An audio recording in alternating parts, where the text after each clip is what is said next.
राधे राधे सभी को संकष्टी चतुर्थी की ढेर सारी शुभकामनाएं। तो जो अधिक मास की संकष्टी चतुर्थी है वो 3 जून दिन बुधवार के दिन पड़ रही है। तो इसे विभुवन संकष्टी चतुर्थी भी कहते हैं और कृष्ण पिंगल संकष्टी चतुर्थी भी कहते हैं। तो ये अधिक मास की है। तो इसकी कथा कुछ इस प्रकार से है। तो अधिक मास गणेश चतुर्थी व्रत कथा। स्कंद कुमार कहते हैं कि हे समस्त ऋषियों, आप लोग पुराण में वर्णित इस मंगलदायिनी कथा को सुनिए, जिसमें गणेश जी के व्रत के महात्म्य का जिस प्रकार वर्णन किया गया है। हे द्विजवरों, जिस समय पांडु पुत्रों को वनवास हुआ, वे धर्मपरायण और कृष्ण की उपासना करते थे। एक समय की बात है, अपनी इच्छा से भ्रमण करते हुए व्यास जी उन लोगों की कुटिया पर आए। व्यास मुनि को देखकर सभी पांडव करबद्ध हो गए, उनके सम्मुख खड़े हो गए और कहने लगे, आपके दर्शन कर हम लोग धन्य हुए, साथ ही मेरी कुटिया भी। आपके पर्दापन से मेरा जीवन आज धन्य हुआ। आज हम लोगों का सब कुछ सफल हुआ, क्योंकि आपका दर्शन संपूर्ण कष्टों का निवारण है। आपने मेरी कुटिया में पर्दापण किया है, अतः आप लोग का स्वागत करते हैं। हम लोग राज्यच्युत होकर आज अपने को धन्य मान रहे। ऐसा कहकर पांचों पांडव भीमसेन, युधिष्ठिर, अर्जुन, नकुल और सहदेव उन्हें प्रणाम कर उनके सामने खड़े हो गए। पाद, अर्घ, आचमन और आसन प्रदान कर द्रौपदी ने हाथ जोड़कर उनसे कहना आरंभ किया, हे मुनिवर, मैं राजरानी होकर भी दुर्योधन की भरी सभा में केस पकड़कर अपमानित हुई और वनवासिनी बनाई गई। अब मैं क्या उपाय करूं जिससे हमारे सभी क्लेशों का शमन हो तथा हमारे शत्रुओं की पराजय हो। इस प्रकार युधिष्ठिर, द्रौपदी आदि द्वारा संकट नाशक उपाय पूछने पर सर्वज्ञ व्यास जी ने कृपापूर्ण उन्हें उपाय बतलाया। हे महाराज, इस समय संपूर्ण विश्व में आपके जैसा कोई दूसरा धर्मात्मा नहीं है। व्यास जी ने कहा, मैं आपसे ऐसी व्रत का वर्णन करूंगा जिससे आपके समस्त दुखों और कष्टों का निवारण होगा। यह व्रत शुभदायक, फलदायक, दिव्य और पृथ्वी पर सभी मनोरथों को पूर्ण करने वाला है। इस व्रत को करने से विद्यार्थी को विद्या, धनार्थी को धन लाभ होता है। इस संबंध में एक प्राचीन उपाख्यान का वर्णन करता हूँ। हे युधिष्ठिर, आप सुनिए। प्राचीन काल में सत्ययुग में चंद्रसेन नामक एक राजा हुए। वह अपनी रानी के साथ दीक्षा लेकर परिवार के साथ रहते थे। वह अपने स्वजनों, उनके पुत्रों एवं कुटुंबियों के साथ आनंद पूर्वक निवास करते थे। सौभाग्य से उनकी रानी बहुत ही गुणवती तथा प्रियतमा थी। हे राजन युधिष्ठिर, उनका नाम रत्नावली था। वह पतिव्रत का पालन करने वाली थी। स्कंद कुमार जी कहते हैं कि हे मुनिवरों, राजा और रानी में प्रसन्न प्रगाढ़ प्रेम था। एक समय दैव योग से शत्रुओं ने उनके राज्य को हस्तगत कर दिया। शत्रुओं ने राजा के कोष पर अधिकार करने के साथ ही सेना पर भी आधिपत्य जमा लिया। राजा का साथ अपने भाई बंधुओं से छूट गया। राज्यच्युत होकर राजा अपनी रानी रत्नावली के साथ वन में चले गए। एक ही वर्ष में लिपटे हुए दंपति भूख प्यास से विकल हो गए। हे युधिष्ठिर, रानी रत्नावली के साथ राजा अकेले वन में भटकने लगे। क्षुधा पिपासा से पीड़ित होकर वन में चलते चलते उन दोनों को सूर्यास्त हो गया। उस वन में शेर, बाघ, चकवा, बगुला, कोयल और सारस रहते थे। रानी के पैर में कांटा चुभ जाने से राजा को महान कष्ट का अनुभव हुआ। उस वन में घूमते हुए राजा ने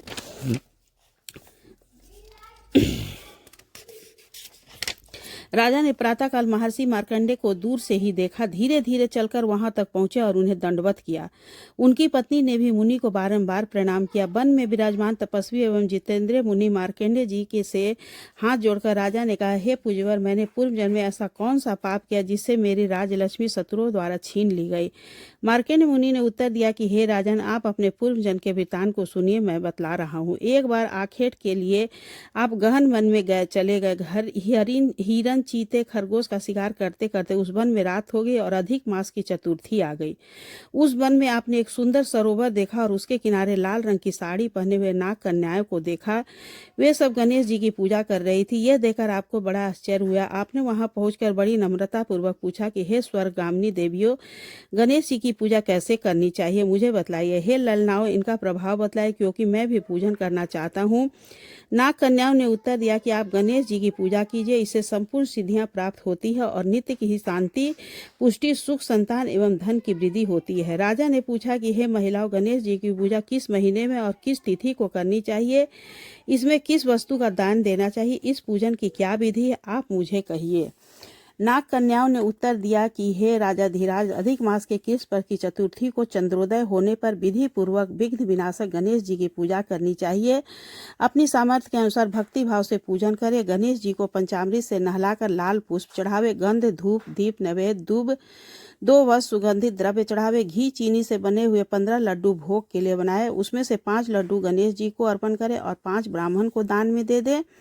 कुंवारी कन्याओं को बड़े देकर बाद में स्वयं भोजन करे। गणेश जी की प्रसन्नता के निमित्त समस्त सामग्री गणेश जी को अर्पित करे। तत्पश्चात पुराणोक्त कथा सुने। ऐसा करने से मनुष्य की सभी वांछाएं पूरी होती है एवं समस्त सिद्धियां प्राप्त होती है। गणेश जी के पूजन की विधि यही है। नाग कन्याओं की बातें सुनकर राजा ने उन्हें बारंबार नमस्कार किया। इस प्रकार राजा ने वहां गणेश जी के व्रत का मन में संकल्प करके सरोवर के तट पर जाकर गणेश जी का ध्यान किया और वहां से चल गए। इसके प्रभाव से गणेश जी आप पर प्रसन्न हो गए और आपको पुत्र, स्त्री, धन धान्य आदि से पूर्ण कर दिया। आपके महल में रत्नों की हार, स्वर्ण, गौ, हाथी, घोड़ों का अभाव न रहा, परंतु कुछ दिनों के बाद आप धन गर्मित होकर व्रत करना भूल गए। इसके अनंतर ही आप उस जन्म में मृत्यु को प्राप्त हुए। हे राजन, उस जन्म में जो पूजन किया था उसके प्रभाव से आपका नया जन्म राजवंश में हुआ और सहृदय व्यक्ति की मित्रता, सुंदर नारी का समागम एवं सुंदर शरीर की प्राप्ति होने से धन मद में आकर आपने व्रत करना छोड़ दिया, जिसके कारण आपकी ऐसी दुर्गति हुई। राजा ने पूछा कि हे ब्राह्मण, अब मैं कौन सा काम करूं जिससे वर्तमान संकट से मुक्ति हो, जिस उपाय से हमारे विघ्नों को, कलेशों का नाश हो तथा मुझे शांति प्रदान हो, वही बताइए। मार्कंडेय मुनि ने कहा कि हे महाराज, पूर्वक रीति से आप गणेश जी की पूजा कीजिए और संकट नाशक चतुर्थी का व्रत कीजिए। इससे गणेश जी प्रसन्न होंगे और आपको पुनः राज्य वैभव प्राप्त होगा। इसलिए संपूर्ण कष्टों के सर्वनाथ आप स्वयं गणेश जी की पूजा कीजिए। व्यास जी कहते हैं कि मार्कंडेय जी की बात सुनकर राजा ने उन्हें प्रणाम किया और अपने भवन में चले गए। रानी के साथ राजा ने भक्ति पूर्वक विधिवत व्रत किया। व्रत करने के उनके शत्रुओं का नाश हुआ। उन्होंने अपना खोया हुआ राज्य पुनः पाया। गणेश जी की पूजा करने से सभी वस्तुएं सुलभ हो जाती है और सभी कार्यों में सफलता मिलती है। स्कंद कुमार जी कहते हैं कि व्यास जी के वचन को सुनकर महाराज युधिष्ठिर ने हाथ जोड़कर उनसे फिर पूछा कि हे कष्टों को दूर करने वाले महर्षि, इस चतुर्थी के व्रत की विधि बतलाइए। किस नाम से, किस मास में, किस प्रकार गणेश जी की पूजा करनी चाहिए? इस व्रत में किस चीज का आहार करना चाहिए? तब व्यास जी ने कहा, हे राजन, अधिक मास में चतुर्थी को गणेश्वर के नाम से पूजा करनी चाहिए। पूजन की विधि षोडोपचार है। सर्वप्रथम पंचामृत से स्नान कराना, लाल कनेर का फूल चढ़ाकर लड्डू आदि का भोग लगावे, लाल चंदन, रोली, अक्षत और धूप को एक एक नाम से अलग अलग चढ़ाए। तत्पश्चात विष्णु प्रियाय नमः कहकर आचमन ब्रह्मचारियों नमः से स्नान, गणेशराय नमः से वस्त्र, पुष्पदाय नमः से चंदन चढ़ावे और इस तरह से सभी फल चढ़ावे। इसके बाद विधि विनायक गणेश जी से प्रार्थना करें कि हे सुंदर मुख वाले गणेश जी, मैं भव बाधा से ग्रस्त, भय से पीड़ित और क्लेशों से संतप्त हूँ। आप मेरे ऊपर प्रसन्न हुए। हे दुख दारिद्र्य के नाशक गणनायक जी, आप मेरी रक्षा करें। हे विघ्नों के विनायक, आपको मेरा बारंबार प्रणाम है। फिर निम्नलिखित मन से पुष्पांजलि देकर चंद्रमा को अर्घ देवे। ये क्षीर सागर संभूता से द्विजराज हैं। सोडा कलाव के अधिपति, शंख में सफेद फूल, चंदन, जल, अक्षत और दक्षिणा लेकर हे रोहिणी के सहित चंद्रमा, आप मेरे अर्घ को स्वीकार करें। मैं आपको प्रणाम करता हूँ। तदंतर ब्राह्मण को भोजन कराए, लड्डू और दक्षिणा दे। देवता और ब्राह्मण से बचे अन्न द्वारा स्वयं आहार ग्रहण करें। रात्रि में भूमि पर शयन करें। लालच विहीन होकर क्रोध से दूर रहे। हर महीने गणेश जी की प्रसन्नता से निमित्त व्रत करें। इस प्रकार से हमें पूजा करनी चाहिए गणेश जी।